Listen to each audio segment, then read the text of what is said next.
Pour la première fois depuis des décennies, une petite nation africaine a dit aux Nations Unies de faire ses valises. Ces mots n'avaient aucune hésitation, poli, aucun préambule doux, seulement le poids brutal de la souveraineté. À New York, le drapeau bleu de l'ONU flotte toujours au sommet d'une tour de marbre, symbole de l'ordre et de la justice collective. Mais à Adougou, loin de ses bureaux vitrés, ce même drapeau est devenu un symbole d'intrusion et de jugement imposé à un pays qui saigne chaque jour dans sa lutte contre le terrorisme.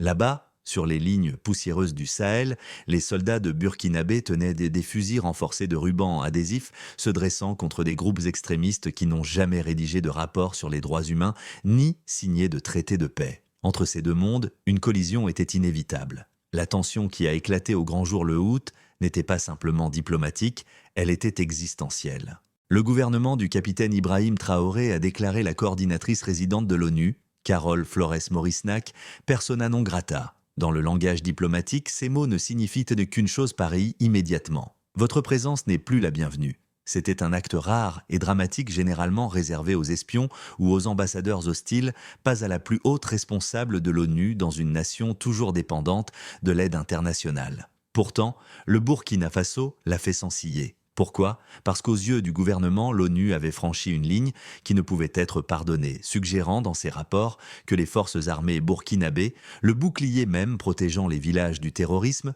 n'étaient pas meilleurs que les terroristes eux-mêmes. Le contraste émotionnel est presque cinématographique. À New York, des salles de comités silencieuses rédigent des résolutions dans des tons neutres. À Ouagadougou, l'écho des explosions le long des villages frontaliers, les pleurs des mets dont les enfants ont été enlevés par des groupes armés, le silence des salles de classe désertées parce que les enseignants ont fui. Pour l'ONU, ce sont des études de cas sur les conflits. Pour le Burkina Faso, ce sont des blessures encore ouvertes. Lorsqu'un rapport semblait mettre soldats et djihadistes dans le même paragraphe, le gouvernement l'a lu non pas comme une analyse neutre, mais comme une trahison. La question qui se pose au monde est donc claire. Était-ce le cri défiant d'une nation défendant sa dignité ou le pari imprudent d'un État s'engageant dans l'isolement ? La dignité, après tout, a un prix. Se tenir droit signifie risquer de se tenir seul. Pourtant, pour une génération de Burkinabés qui ont vu les promesses internationales se dissoudre en poussière, ce choix ne ressemble peut-être pas du tout à un pari. Cela peut ressembler à une survie. C'est là que commence l'histoire. C'est au carrefour de la dignité et de l'isolement que le bleu du drapeau de l'ONU et le rouge de la poussière du Sahel ne flottent plus côte à côte mais s'opposent. Le 18 août 2025, le Burkina Faso a fait un geste dont les répercussions ont dépassé ses frontières. Dans un communiqué officiel, le gouvernement a annoncé que Carol Flores Morsnac, coordinatrice résidente des Nations Unies, était déclarée personnata. Pour la plupart des citoyens en dehors du monde diplomatique, cette phrase peut sembler une simple note bureaucratique. Mais pour les diplomates, ce fut un coup de tonnerre. Persona non grata n'est pas une demande polie ni un signal subtil. C'est la flèche la plus aiguisée dans le carquis de la diplomatie. Un rejet formel qui dépouille un officiel de sa légitimité du jour au lendemain et exige un départ immédiat. Dans la pratique diplomatique moderne, c'est l'un des outils les plus graves qu'un État peut utiliser en dehors de la rupture totale des relations. Que le Burkina Faso, l'emploi contre les Nations Unies, l'organisme qui coordonne encore l'aide humanitaire, les programmes alimentaires et les efforts de maintien de la paix à travers le continent étaient presque impensables. Et pourtant, pour le gouvernement de Ouagadougou, c'était inévitable. Ils ont soutenu que le dernier rapport de l'ONU sur les enfants en conflits armés franchissait une ligne qu'aucun État souverain ne pouvait tolérer. À leurs yeux, en listant les forces armées burkinabées, aux côtés de groupes extrémistes accusés de recruter des enfants soldats, le rapport brouillait le champ moral. Il plaçait dans la même catégorie les soldats qui combattent et meurent pour protéger les villages et les terroristes qui les bombardent. Pour le gouvernement Traoré, ce n'était pas seulement inexact, c'était intolérable. Ce qui a le plus choqué les diplomates n'était pas seulement l'acte, mais le précédent qu'il créait. Des nations ont expulsé des ambassadeurs, des nations ont même expulsé des organisations humanitaires. Mais pour un pays fragile, en guerre contre des insurgés, d'expulser le représentant principal de l'ONU, sachant pertinemment que cela pourrait compromettre les flux d'aide et la crédibilité internationale, c'était un signal défiant. La souveraineté, d'abord, quel qu'en soit le prix. Dans des conversations privées, des analystes à New York et à Genève murmuraient que le Burkina Faso avait enfreint une règle non écrite selon laquelle les petites nations dépendent des institutions mondiales pour survivre et doivent donc tolérer leurs critiques. Mais Sadou avait réécrit cette règle d'un seul coup et c'est là que réside le drame profond. La déclaration ne concernait pas seulement un rapport ou un fonctionnaire. Il s'agissait de dignité. De qui a le droit de définir la justice en zone de guerre? Il s'agissait de dire au monde qu'une nation peut être pauvre mais pas sans voix. Elle peut avoir besoin d'aide mais elle ne sera pas humiliée. Pour les partisans du gouvernement de Traoré, l'expulsion n'était pas isolationniste, elle était libératrice. C'était une ligne tracée dans la poussière du Sahel, un refus d'accepter que l'Afrique doit s'incliner devant des institutions qui ne portent pas ses blessures. Si vous croyez que soutenir son voisin dans l'épreuve n'est pas seulement un acte de bonté, mais un devoir sacré devant Dieu, restez avec nous.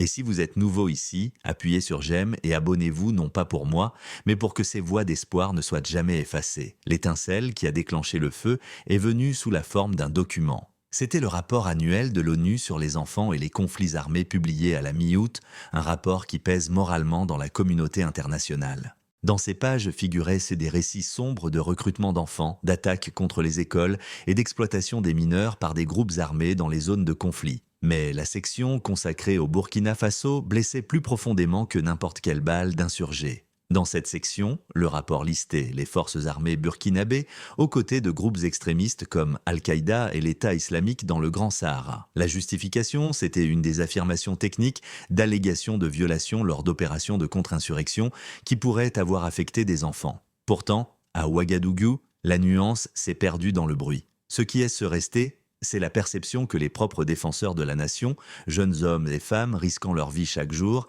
étaient omis dans la même catégorie que les terroristes qui faisaient exploser des écoles, enlevaient des filles et massacraient des villageois. Pour beaucoup de Burkinabés, ce n'était pas seulement offensant, c'était une trahison. L'ONU avait longtemps été vue comme un partenaire humanitaire apportant nourriture, médicaments et espoir aux communautés déplacées. Mais ce rapport semblait assimiler sacrifice à sauvagerie, courage à cruauté. À la télévision, des tas des commentateurs brandissaient en le rapport et demandaient à haute voix si nos soldats sont qualifiés de criminels, alors qui défendra notre peuple demain? Pour le gouvernement, le libellé du rapport brouillit la ligne essentielle qui donne sens à leur guerre, la ligne entre défense légitime et terreur aveugle. En effaçant cette ligne même involontairement, l'ONU avait sapé le moral, jeté le doute sur l'intégrité de l'armée et peut-être pire encore, donné aux groupes djihadistes la propagande dont ils avaient de besoin. Les extrémistes pouvaient désormais prétendre que même les Nations Unies valident leur récit selon lequel l'État était le véritable oppresseur. Ainsi, ce qui aurait pu être écrit comme un rapport impartial à New York ou Genève a frappé Ouagadougou comme un coup de tonnet dans les couloirs du palais présidentiel. Il n'a pas été lu comme une analyse, mais comme une insulte et un acte de délégitimation. Et aux yeux du capitaine Ibrahim Traoré, les insultes contre l'armée étaient des insultes contre la nation elle-même. La réponse des dirigeants burkinabés fut rapide et sans compromis. Le capitaine Ibrahim Traoré, dans une allocution télévisée, parla avec le ton mesuré d'un soldat habitué à se tenir au bord du combat. Ses mots étaient en ferme. Nous ne pouvons pas permettre que nos défenseurs soient nos calomniés en criminels. Comparer nos soldats tombant en première ligne à ceux qui massacrent des innocents est une obscénité. C'est une insulte non seulement à l'armée, mais au peuple burkinabé. En quelques heures, la rhétorique s'est durcie en action. Les porte-paroles du gouvernement accusèrent l'ONU d'avoir franchi une ligne rouge en légitimant le terrorisme, en présentant les forces de l'État comme indiscernables des insurgés. Les ministres soulignèrent que le Burkina Faso était l'un des rares pays à tenir encore face aux vagues d'extrémistes qui déferlaient sur le Sahel.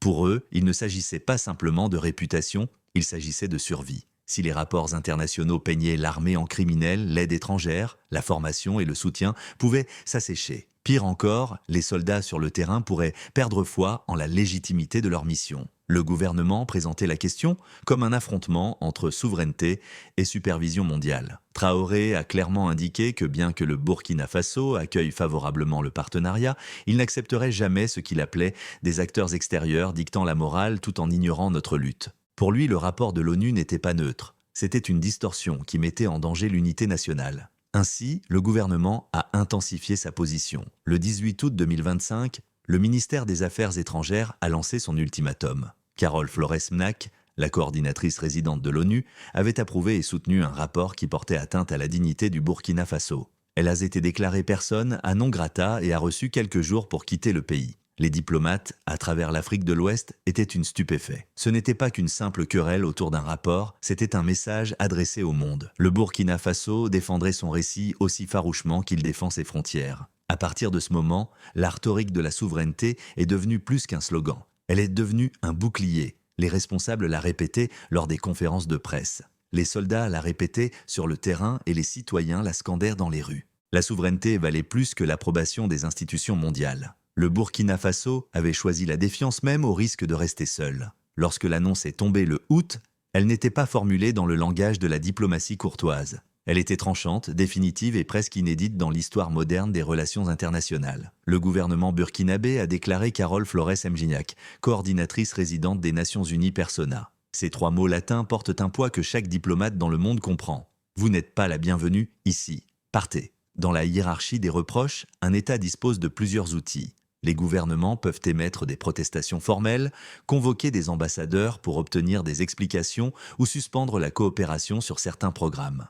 Mais déclarer quelqu'un personne non grata est l'un des instruments les plus sévères disponibles, et il est rarement utilisé contre des fonctionnaires de l'ONU. Habituellement, c'est réservé aux ambassadeurs étrangers accusés d'espionnage ou de mauvaise conduite, pas aux représentants de la plus grande institution multilatérale mondiale. Cette rareté est ce qui a rendu la décision de Ouagadougou si dramatique. Le message était sans équivoque. Le Burkina Faso n'était pas seulement en colère contre un rapport, il était prêt à rompre ses relations avec l'une des organisations mondiales les plus puissantes. Ce faisant, le gouvernement traçait une ligne rouge en traits de gras sur le sable. La souveraineté n'était pas négociable, même si cela signifiait dire aux Nations Unies elles-mêmes de faire leurs valises. Les observateurs ont rapidement cherché des comparaisons historiques. Ils se sont rappelés comment la Russie avait expulsé le personnel humanitaire de l'ONU en Tchétchénie au début des années 2000 ou comment l'Éthiopie s'était opposée aux agences de l'ONU pendant la guerre du Tigré. Mais l'action du Burkina Faso était différente. Ce n'était pas le geste d'une grande puissance mondiale, mais celui d'une petite nation assiégée en Afrique de l'Ouest, un pays souvent ignoré, souvent sous-estimé. Cela rendait la déclaration encore plus forte. Quand les faibles osent défier les puissants, le silence qui suit est rarement confortable. Le symbolisme n'est pas passé inaperçu. Des images ont circulé en ligne du drapeau bleu de l'ONU flottant à New York, pendant que des soldats burkinabés se tenaient dans la poussière du Sahel, fusent en bandoulière. Le contraste était saisissant des bureaucrates rédigeant des rapports dans des bureaux climatisés à des milliers de kilomètres contre de jeunes hommes et femmes saignant dans des villages assiégés. Dans ce contraste, beaucoup de Burkinabés se sont sentis justifiés. C'était une déclaration de dignité. Le capitaine Ibrahim Traoré, s'adressant à la nation, a cadré la décision en des termes sans équivoque. Nous n'expulsons pas une personne, nous expulsions une attitude. L'attitude qui ose assimiler nos martyrs à des meurtriers, nos soldats à des terroristes. Le Burkina Faso n'accepte pas que des jugements étrangers portent sur les sacrifices de ses fils et de ses filles. Ces paroles ont frappé avec force car elles faisaient écho à ce que beaucoup de citoyens ressentaient de déjà. Dans la place principale de Ouagadougou, des rassemblements ont éclaté spontanément. Les manifestants portèrent des pancartes sur lesquelles on pouvait lire « Notre souveraineté n'est pas à vendre et main hors de notre armée ». Des chants ont parcouru la foule. Des chants se répandèrent dans la foule, condamnant non seulement le rapport de l'ONU, mais ce qu'ils perçoivent comme un schéma plus large de mépris de la part de la communauté internationale. Pour un pays déjà meurtri par des années de violence, la déclaration a été comme un moment de fierté. Un leader dressant un bouclier autour de la dignité de son peuple. Le cadrage était délibéré en présentant l'expulsion comme une défense des soldats et des martyrs Traoré alliaient la question non à des papiers ou à la politique, mais au sang et au sacrifice. Chaque Burkinabé, ayant perdu un proche dans la guerre contre les extrémistes, pouvait se reconnaître dans cette diplomatie. Il s'agissait de protéger l'honneur de ceux qui étaient tombés. Les analystes des capitales occidentales ont décrit cette action comme une démarche imprudente qui isolerait davantage le Burkina Faso des aides humanitaires et du soutien diplomatique. Mais dans les rues de Ouagadougou, le sentiment était différent. Ici, la décision était perçue comme un acte de courage, un refus de céder face à la pression internationale. Les citoyens parlèrent de souveraineté non pas comme d'un slogan, mais comme d'un instinct de survie. Si nous laissons d'autres écrire notre histoire, nous n'existons plus, a déclaré un jeune manifestant à un journaliste local. Ce moment a cristallisé une vérité au cœur des bouleversements politiques du Sahel. Pour beaucoup, la souveraineté vaut plus que l'approbation et la dignité pèse plus que l'aide. Le pari de Traoré était clair. En expulsant un représentant de l'ONU, il risquait une réaction internationale mais gagnait en légitimité intérieure. Si vous avez déjà prié pour que les dirigeants choisissent la vérité plutôt que le confort, partagez cette histoire parce que le courage est contagieux. Le genre de courage que Dieu plante dans les cœurs qui refusent de plier. Et si vous croyez cela, cliquez sur « J'aime » ou murmurez un petit amen en dessous pour que cette lumière puisse voyager plus loin. Lorsque l'expulsion a été annoncée, tous les regards se sont tournés vers New York. Quand l'expulsion a été annoncée, tous les yeux se sont tournés vers New York. Les Nations Unies allaient-elles riposter par une condamnation ou allant-elles agir avec prudence? Les jours passèrent et le secrétaire général Antonio Guterres resta silencieux. Il n'y eut ni conférence de presse enflammée, ni réprimande officielle, pas même une déclaration ferme. À la place, les diplomates murmuraient à huis clos. L'hésitation en disait long pour l'ONU. Le geste du Burkina Faso était une insulte à son autorité, une atteinte à sa crédibilité, mais une confrontation ouverte avait déjà rompu les liens avec la France. Et depuis des années, le Mali, le Niger et le Burkina Faso avaient déjà rompu les liens avec la France et s'étaient éloignés des partenariats militaires occidentaux. Si l'ONU renforçait ses mots durs, elle risquait de pousser ces États sahéliens encore plus dans les bras de la Russie et de la Chine.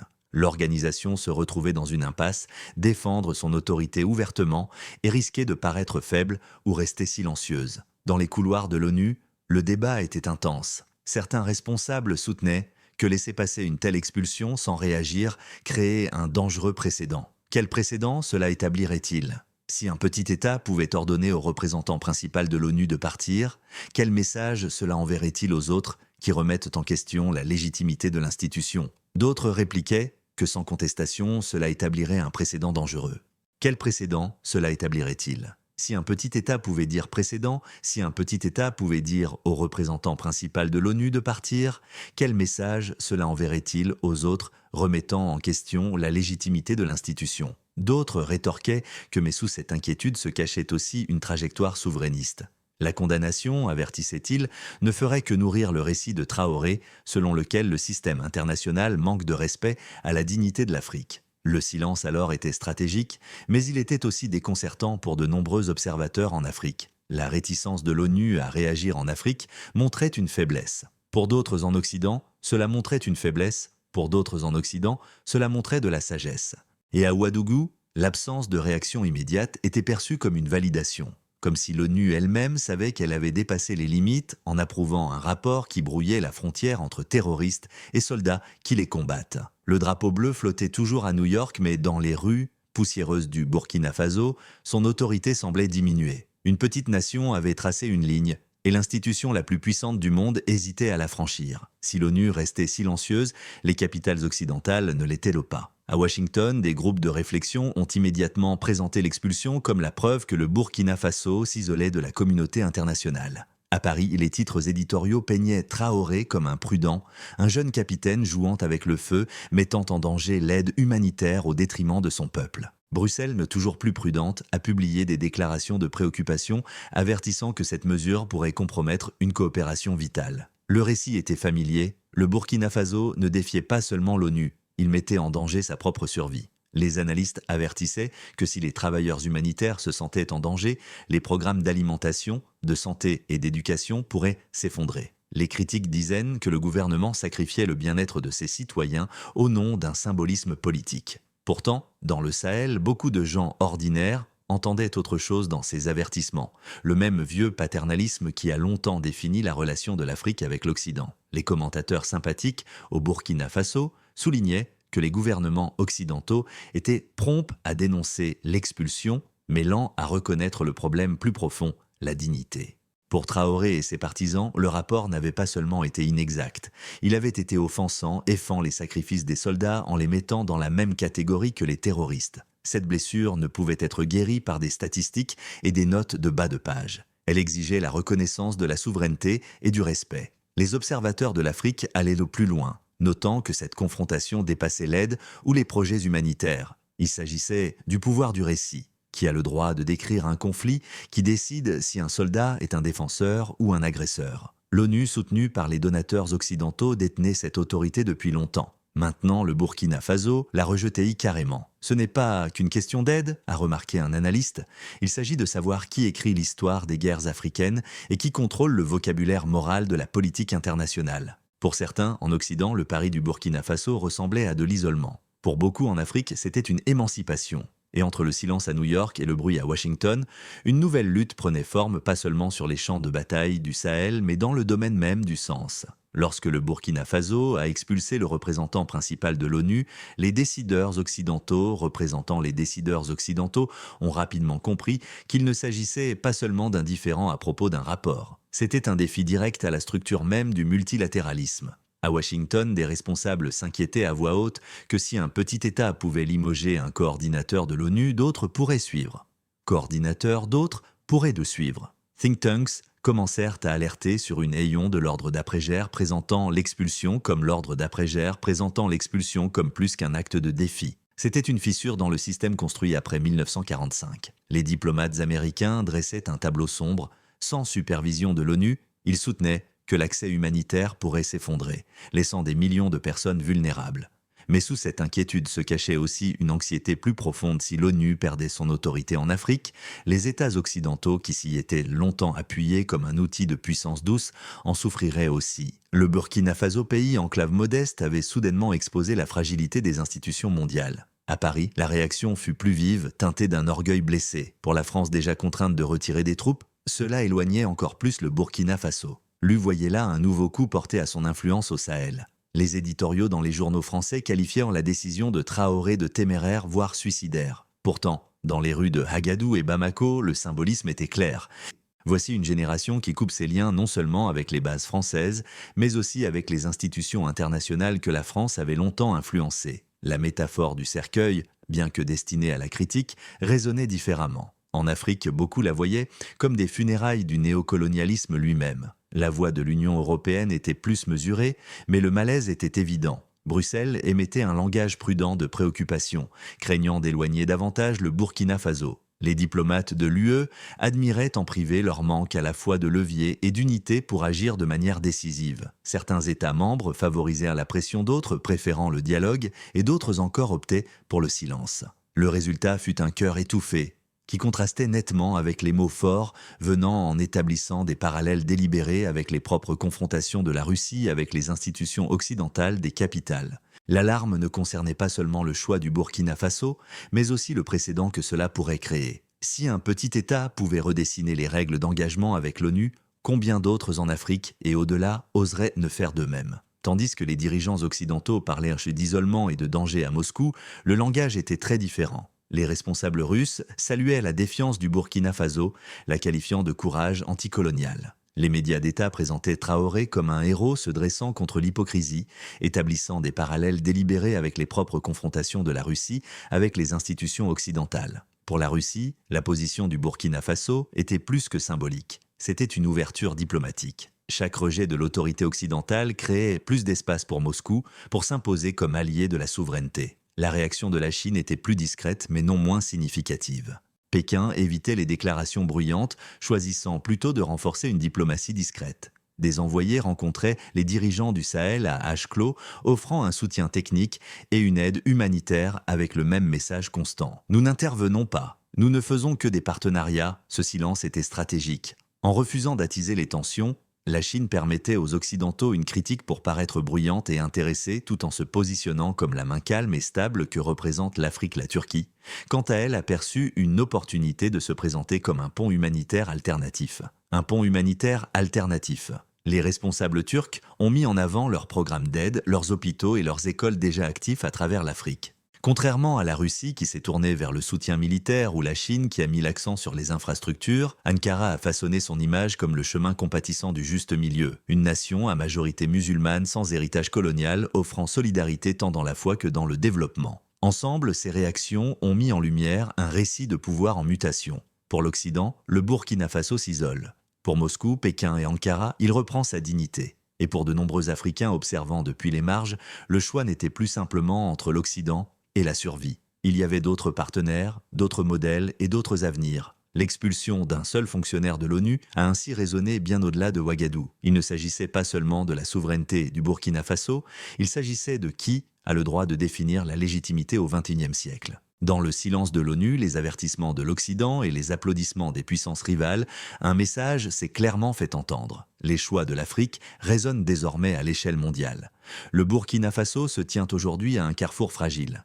D'un côté se trouve le bouclier de la souveraineté défendu farouchement par Traoré et ses partisans. De l'autre côté, cependant, se trouve le risque d'isolement des institutions mêmes qui canalisent l'aide humanitaire, le développement, le soutien et la légitimité diplomatique. La décision d'expulser le principal envoyé de l'ONU n'a pas été prise à la légère. Pourtant, elle symbolise plus qu'un simple affrontement autour d'un rapport unique. Elle oblige le monde à affronter un dilemme plus profond. Une petite nation peut-elle protéger sa dignité sans se couper des lignes de vie essentielles? Pour le gouvernement burkinabé, le choix s'est présenté avec une clarté morale. Rester silencieux face à un rapport qui assimilait ses soldats à des terroristes aurait été trahir ceux tombés sur les lignes de front en déclarant le fonctionnaire de l'ONU persona non grate. Traoré a tracé une ligne rouge que nul corps extérieur ne serait autorisé à franchir. La dignité des défenseurs de la nation est non négociable. Cet acte a résonné auprès de nombreux dans le Sahel qui estiment que leurs sacrifices sont souvent ignorés par les observateurs internationaux.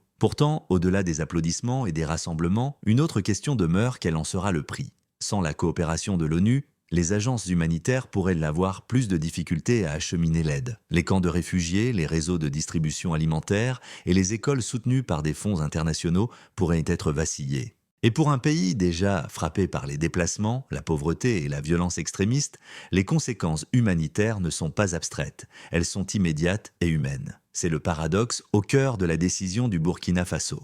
En affirmant sa souveraineté, il risque d'être perçu comme imprudent. En défendant sa dignité, il risque d'ouvrir la porte à la souffrance pour ses citoyens les plus vulnérables. Ce que fourre pour un pays déjà frappé par le déplacement, la pauvreté et la violence extrémiste, les conséquences humanitaires ne sont pas abstraites, elles sont immédiates et humaines. C'est le paradoxe au cœur de la décision du Burkina Faso. En affirmant sa souveraineté, il risque d'être perçu comme imprudent. En défendant sa dignité, il risque d'ouvrir la porte à la souffrance pour ses citoyens les plus vulnérables. Ce carrefour n'appartient pas qu'au Burkina Faso, il est un miroir pour l'Afrique elle-même. Le continent est depuis longtemps invité à choisir entre indépendance et acceptation, entre l'indépendance et l'acceptation. Au sein de systèmes mondiaux conçus ailleurs, la question majeure est alors non seulement celle du Burkina Faso, mais aussi celle de l'avenir de l'ordre mondial. Lorsqu'une nation ose expulser les Nations Unies, protège-t-elle sa dignité ou met-elle son avenir en péril? La réponse n'est pas simple, et peut-être est ce propos, l'histoire retient souvent les moments non pas pour leur clarté, mais pour le courage qu'il a fallu pour s'avancer dans l'incertitude.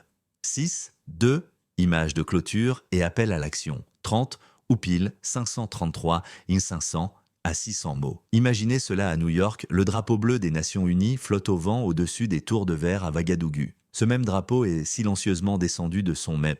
Pas loin, dans les rues poussiéreuses, la jeunesse burkinabé brandit des banderoles de l'alliance AES Scandane que l'Afrique doit décider de son propre destin. Deux images de mondes mais liées par un même acte de défi. Pour les diplomates, cette journée sera peut-être considérée comme une rupture de protocole, un pari imprudent. Mais pour les citoyens ordinaires du Burkina Faso, elle restera autre chose. Le moment où leurs dirigeants ont dit assez d'être jugés par des capitales lointaines, assez de rapports qui ne comprennent pas la terre où leurs soldats saignent, assez que la souveraineté soit traitée comme négociable. Cet acte résonnera bien au-delà des frontières du Burkina Faso. Partout en Afrique, dirigeants et citoyens observent, certains y verront un danger, d'autres une source d'inspiration. Mais tous reconnaîtront que le terrain n'a changé. Une petite nation a dit au monde que la dignité ne peut pas se négocier.